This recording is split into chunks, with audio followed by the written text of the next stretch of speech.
Good evening. Tonight, with Thanksgiving tomorrow, I think it calls for humor. Excuse me, heavens. So I'm going to read a couple of selections, 3 selections, from a book I have entitled Fierce Pajamas, an Anthology of Humor Writing from the New Yorker. And the first piece is by DeVries, who was a regular contributor to the New Yorker in the 1940s and 1950s. And it is called The High Ground, or Look, Ma, I'm explicating. When the helpmate pointed out how I tended to mumble and grunt in confrontation with paintings and other works of art, and suggested I might try framing my reactions in more articulate English, or at least in sentences that parsed, I was at first resentful. I remembered T.S. Eliot's remark about how he hated being pressed for his opinions when strolling through galleries and museums, preferring to accumulate and discharge them at his leisure, if at all. Yet that position is hardly tenable under circumstances such as formed the occasion for my wife's whispered stricture.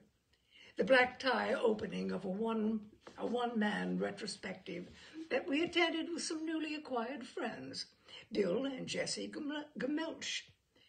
Such an event is in its nature half social, something one cannot in all conscience negotiate with a mouthful of teeth.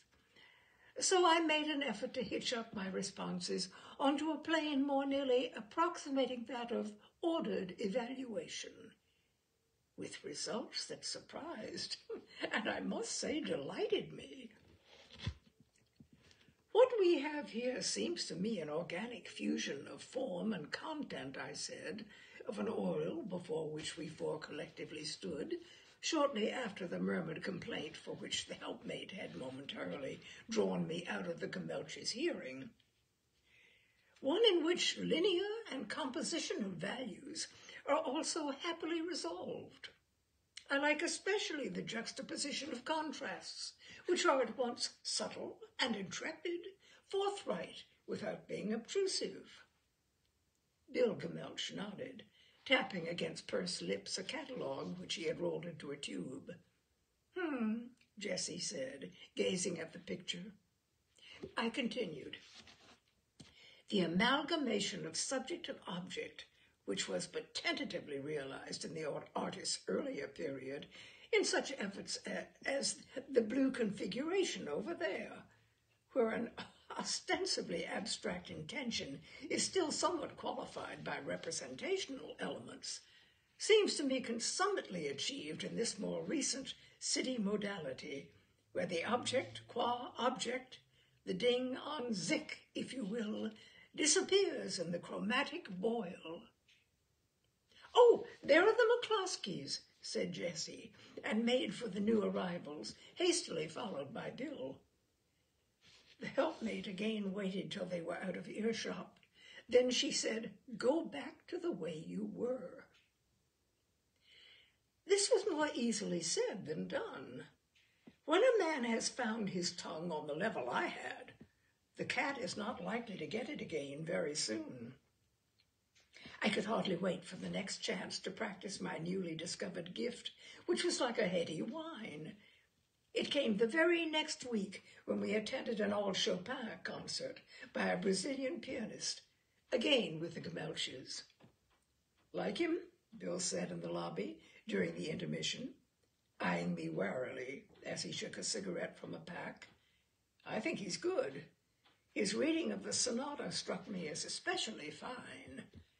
Except in the slow movement, I said, where I detected a certain viscosity in the phrasing. Also his tempi were at times heretical, to say the least, notably in the more reflective passages, where the lyrical intent of the original was distorted by an overinflation of its rhythmic values, I thought. I find the performance in general somewhat marred by a willful pyrotechnicality, which repeatedly sacrifices the composer's avowed melodic line to a heedless personal panache. Where is everyone going? Bill gesticulated through the doorway to a bar across the street, sucking back a large mouthful of smoke. Time for a quick one before the buzzer. I chased them through a light drizzle, shouting explications lost in the noise of the traffic, and then that of the bar, which discouraged all but the small talk into which my three companions seemed, for some reason, eager to plunge. I listened with abstracted smiles to their gossip as I mentally drafted amplifications of the points I had raised. I was now beginning to wonder about Eliot. The pleasures of pontification were none he had ever passed up in his prose writings. Something or other was causing a steady decline in the Gamelchis' state of mind. They were in quite a foul humor when we got back to our place for a nightcap after the concert. I noticed them whispering angrily together in a corner of the living room, glancing in my direction and breaking off as I approached with brandies. Evidently a little domestic spat of some sort. It showed me how urgent the need for a bit of stimulating talk. A new novel lying on a coffee table offered just the opportunity. I felt a distinct advance over the author's previous work, I said, particularly compelling in its portrait of the slob as counterculture. Here, the grubby romanticism of asphalt vagabondage, long familiar to us in a rash of road fiction from those still into words, is elevated into an outright arrangement of the work ethos as more puritanic dregs. Especially notable are the scenes in which the protagonist takes to the streets and asks nonentities for their autographs as Whitmanesque gestures of democracy. Would, alas, the style were more Whitmanesque. They all watched in hangdog silence as I packed and lit a pipe. My quarrel is not that it's recycled Faulkner. What isn't these days? But that rhetoric is, en principe, incongruous with so putatively skeptical a vision. Let me just get the book and read a passage illustrating. No! Both Gamelchis spoke as they rose simultaneously and stood with clenched fists, as though prepared to bar my passage to the book with physical force if necessary. We have to toddle along, Bill said levelly. We have to get up tomorrow, Jessie explained. The helpmate now climbed to her feet, like a third guest on receipt of the door. Until we actually reached it, there was the eeriest sense that she might indeed sail through it and out into the night, remembering only at the last moment that she lived here. Well, you've driven them away, she said when we were alone. Probably for good. In God's name, can't you stop it? Talking like that? It would be dishonest to guarantee anything. Once you've got the hang of something, look, I'll guarantee something, that I can't take much more of this phase. Look, we're all going to the Bilkingtons' cocktail party Saturday, and you damn well better talk United States there, is all I can say, Buster. The helpmate's misgivings were not without foundation. Beau Bilkington is a tired businessman who encourages canards such as that he carries a hip flask to the opera. When he shakes hands, he will fold 2 fingers back, so that you think you are grasping stumps, and say with a laugh, "Lost them on a minesweeper." Saturday evening saw me being greeted again in that vein, and smiling through in my own as I rolled an eye around the apartment to see who was on deck. A large mixture of friends and strangers. Plucking a drink from a passing tray, I made for a group at the far end of the living room who were listening to an LP of some new poet reading his stuff, an album entitled Vibes, of which I caught the last 10 minutes. Like it? Jenny Bilkington said when the stereo had clicked off. There were murmurs of approval, a few polite shrugs and exclamations. I could feel the helpmate's eye on me, though from behind. I made an effort to get a grip on myself, the brief, foredoomed struggle of a man hooked on exegesis. I cleared my throat as Jenny moved to play the flip side. I find it on the whole creditable of its kind, allowing for the element of naivete in colloquial art generally, I said. The style is basically folk collage rather than formalized song, of course. The use of slang, cliches, and the like, wedged arbitrarily into what systematic verse there is, offers a literary counterpart of the found objects incorporated into contemporary junk sculpture. Yet another example of the fragmentation that has marked our art for half a century, reflecting a dilapidated Western psyche. Each generation espouses its argot with more bravado than the last. The hippie lexicon is almost all cult verbiage, a development hardly surprising, for in the beginning may have been the word, but the end is always jargon. How about that? Said Beau. He glanced wretchedly over at another group as he reached for his highball. I liked especially the passage beginning, "What availeth it, a lawnmower?" as a wry commentary on certain pernickety home-owning elements comprising, in fact, a culture in mid-slide. Also effective was the symbolism of the carpenter's apprentice who throws down his tools and leaves Scarsdale, an allusion to the current Jesus bag. The plan to hear a little of the flip side was abandoned as the group dispersed, to reform into smaller knots of muttering guests. One especially exercised little cluster, incidentally including Bill Gamelch, were shaking their heads and even their fists. A mob can be an ugly thing. I caught the words, "be allowed out," and other such inflamed scraps. In this way, the party now began to take more discernible shape. The helpmate grasped my hand at one point and towed me across the long living room to a group clear at the other end. "They're discussing movies," she said, with a smile intended for public consumption, adding through gritted teeth, "Thank God."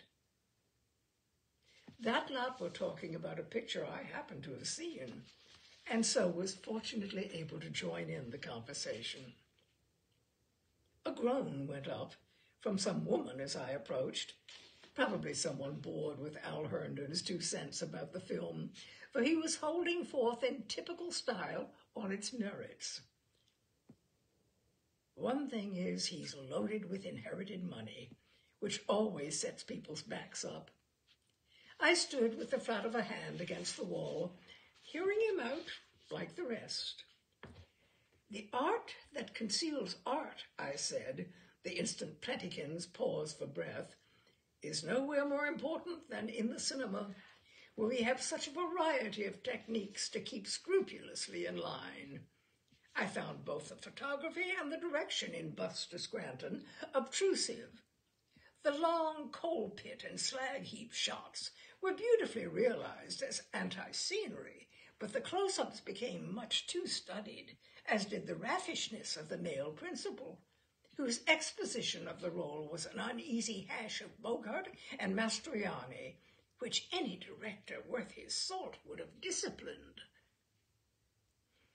Among the last to arrive, we were the first to leave. The helpmate seemed anxious to get me alone in a taxicab. "Well, that tears it," she said, as we sped for home. "Did you notice the Herndons and the Gamelches and the Bustamentis talking about getting theater tickets to something and breaking it off when we came up? We'll never be invited anywhere again except to a dogfight. I swear I don't know what makes you tick. One minute you're the soul of concession, the next you can't be budged, especially if it involves something that gives you some kind of subcutaneous gratification. Can I help it if it's my mature period?" Oh, God, who knows what anybody is like, she said, ignoring me. Before a woman can begin telling you what a prince you are, you've become a pain. You know what I think? I think, she went on, warming to her subject, you mask a genuine aggression under a facade of compliance, and vice versa. A sort of basic insecurity inside this husk of independence. You seem unable to divorce your societal from your ego drives. You're gregarious from your competition. She can go on like that for days. Ah, well, it's an age of criticism, isn't it? It's nothing if not that. That was written in 1971. And now,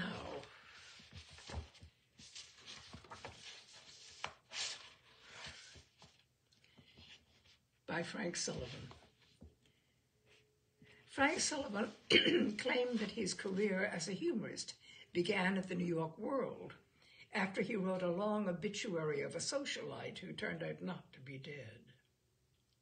He began contributing to the New Yorker in 1926. His cliché expert, Mr. Arbuthnot, testified to the magazine from 1935 to 1952. And so let us go to the cliché expert, Mr. Arbuthnot. The cliché expert takes the stand. Pardon me. Mr. Arbuthnot, you are an expert in the rise of the cliché, are you not? Yes, sir. I am a certified public cliché expert. In that case, would you be good enough to answer a few questions on the use and application of the cliché in ordinary speech and writing? I should be only too glad to do so. Thank you. Now, just for the record, you live in New York? I like to visit New York, but I wouldn't live there if you gave me the place. Then where do you live? Any place I hang my hat is home, sweet home to me. What is your age? I am fat, fair, and 40. And your occupation? Well, after burning the midnight oil at an institution of higher learning, I was for a time a tiller of the soil. Then I went down to the sea in ships for a while. And later, at various times, I have been a guardian of the law, a gentleman of the Fourth Estate, a poet at heart, a bon vivant and raconteur, a prominent clubman and man about town, an eminent... Just what is your occupation at the moment, Mr. Arbuthnot? At the moment, I am an unidentified man of about 40, shabbily clad. Now then, Mr. Arbuthnot, what kind of existence do you, as a cliché expert, lead? A precarious existence. And what do you do to a precarious existence? I eke it out.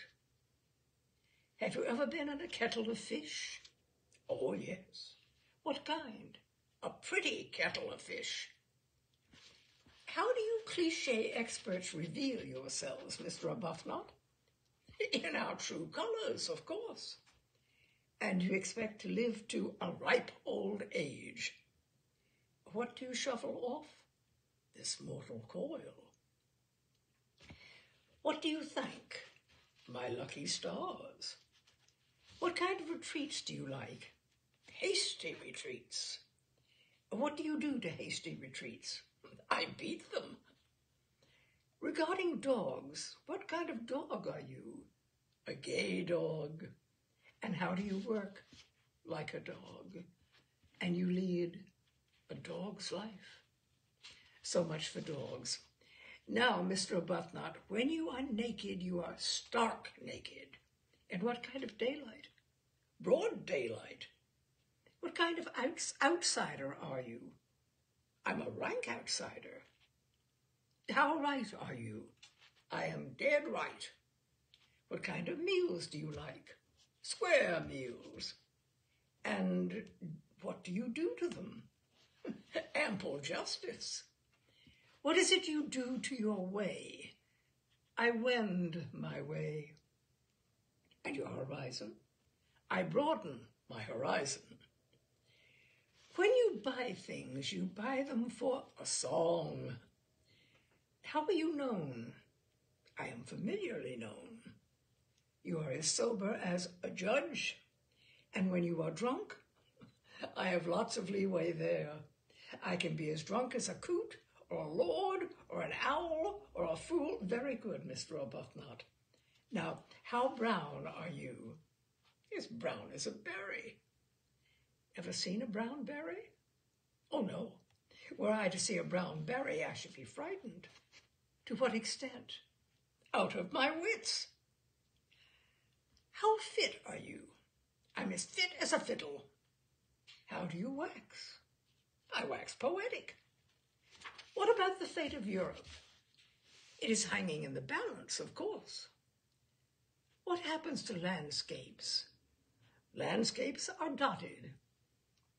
How are you attired in the evening? Faultlessly. What kind of precision are you cliché users partial to? Clock-like precision. And what kind of order? Apple pie order. When you watch a parade, you watch it from a point of vantage, and you shroud things in the mists of antiquity. What kind of threats do you make? Veiled threats. And what kind of secrets do you betray? Dark secrets. How about ignorance? Ignorance is always abysmal. Times? Times are usually parlous. What kind of succession do you prefer? Rapid succession. When you travel, what do you combine? I combine business with pleasure. And you are destined to go far. What kind of purposes do you have? Express purposes. And what is it you save? Wear and tear. What goes with pure? Simple. The word sundry? Divers. What are ranks? Ranks are serried. Structures are imposing. Spectacles are colorful. Thank you, Mr. Arbuthnot. What kind of beauties do you like? Raving beauties. How generous are you? I am generous to a fault. How is corruption these days? Oh, rife, as usual. What are you shot with? I am shot with luck. When? At sunrise. What time is it? It is high time. How do you point? I point with pride. I view with alarm, and I yield to no man. What do you pursue? The even tenor of my way. Ever pursue the odd tenor of your way? Oh, no. I would lose my standing as a cliché expert if I did that. As for information, you are a mine of information. What kind of mine? A veritable mine. What do you throw? I throw caution. Where? To the winds. As a cliché user, have you any pets? Yes, I have pet aversions. Any tempests? Oh yes, in teapots.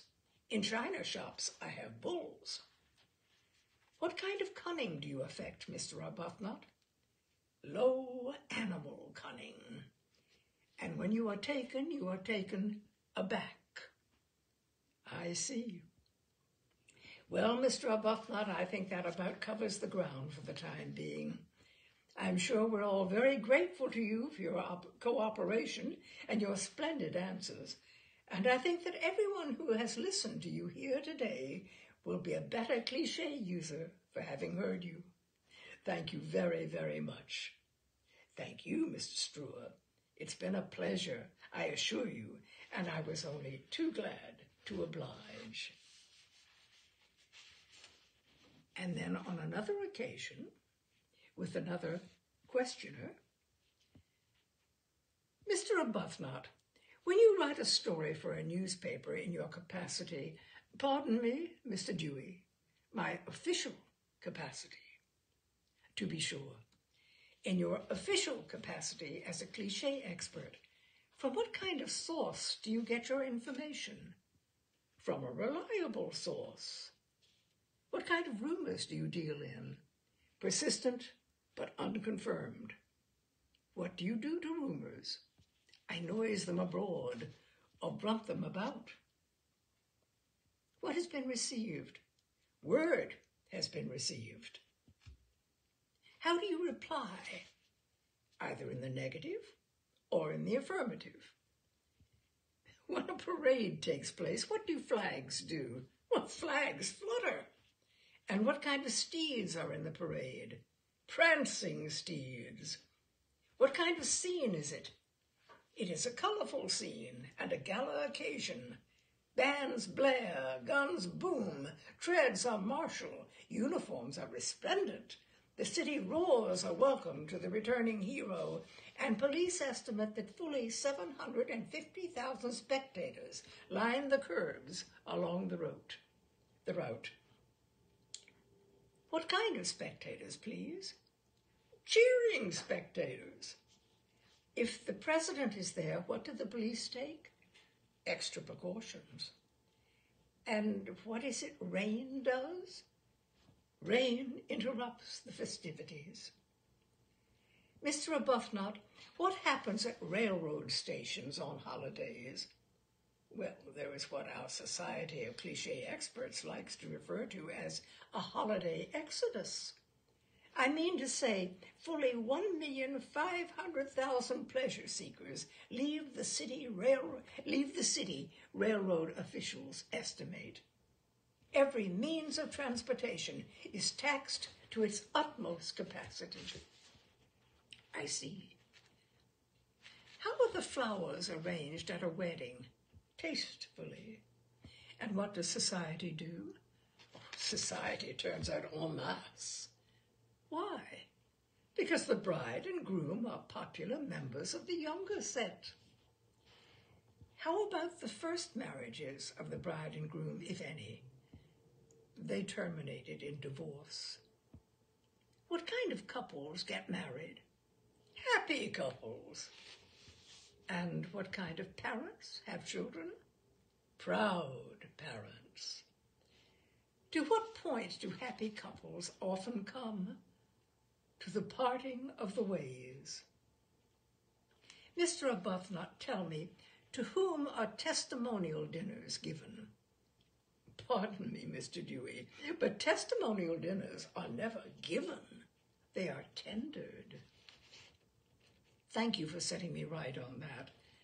I hope you don't think me rude or over-precious. Quite the opposite. You see, I feel rather strongly about the cliché because I have devoted a great deal of time to perfecting myself in its use. I do think if one is going in for them, one might as well get them right, down to the last detail, mightn't one? You know the old saying, whatever is worth doing at all is worth doing well. And a world of truth there is in it, too. You said a mouthful, Mr. Dewey. So that what I mean is a testimonial dinner is tendered, and it is tendered to a valued guest of honor. At that testimonial dinner, the guest of honor receives what our society calls a token of esteem, suitably inscribed. The guest of honor tries to express his appreciation, but is overcome by emotion. Thank you for a concise summary of the testimonial dinner situation, Mr. Arbuthnot. Now, how about meetings? What happens at meetings? Oh, plans are formulated, arrangements are made, initial steps are taken. How many kinds of citizens are there, Mr. Arbuthnot? Our society recognizes only one kind, prominent. Of course, there are also well-known residents and outstanding figures. How many friends has a prominent citizen? He has a host of friends. Why? Because he is a highly respected member of the community. Mr. Arbuthnot, what kind of hopes do you have? High hopes. And I don't have them. I entertain them. I express concern. I discard precedent. When I am in earnest, I am in deadly earnest. When I am devoted solely. When a task comes along, it confronts me. When I stop short. I take but one kind of steps, those in the right direction. I am a force to be reckoned with. Oh, ask me anything, Mr. Dewey, anything. All right. How about the weather? When does weather occur? Where does weather occur? You think you can stump me with that? Well, you can't. Weather occurs over widespread areas. Winter holds the entire eastern seaboard in its icy grip. Snow blankets the city, disrupting train schedules and marooning thousands of commuters. Traffic is at a standstill. Hold on a minute, my friend. You've left out something. I have not. What?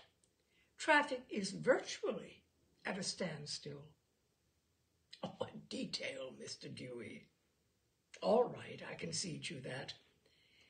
10,000 unemployed are placed at work, removing the record fall as cold wave spells, suffering to thousands. As cold wave spells suffering to thousands. Old residents declare blizzard worst since '88, Mr. Arbuthnot. Mayor fears milk shortage. Now in the summer, things are different. Then the city swelters in record heat wave.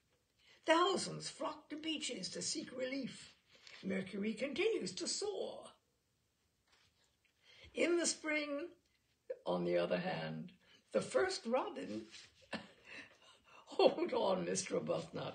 I concede you the weather cliches for all 4 seasons. I would like to ask you another question. Go ahead. You can't stop me, Mr. Dewey. You would like to, though, wouldn't you? Well, it would be rather a feather, I know, in your cap. Well, proceed. What kind of fires happen?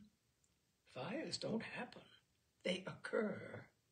And they are frequently fires of undetermined origin. What do the victims do at fires? They flee, scantily clad. What happens to the building? It is completely gutted.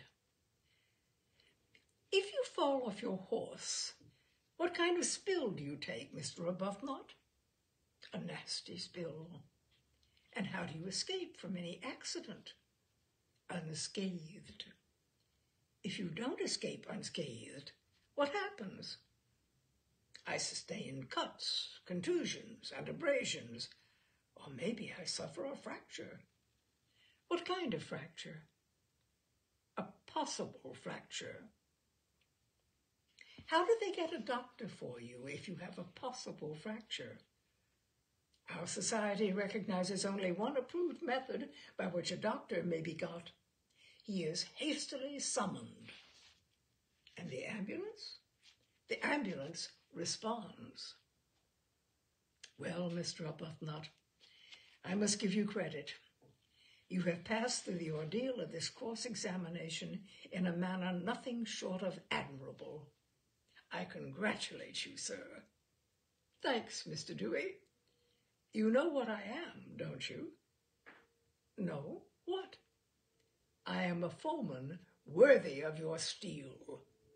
Goodbye.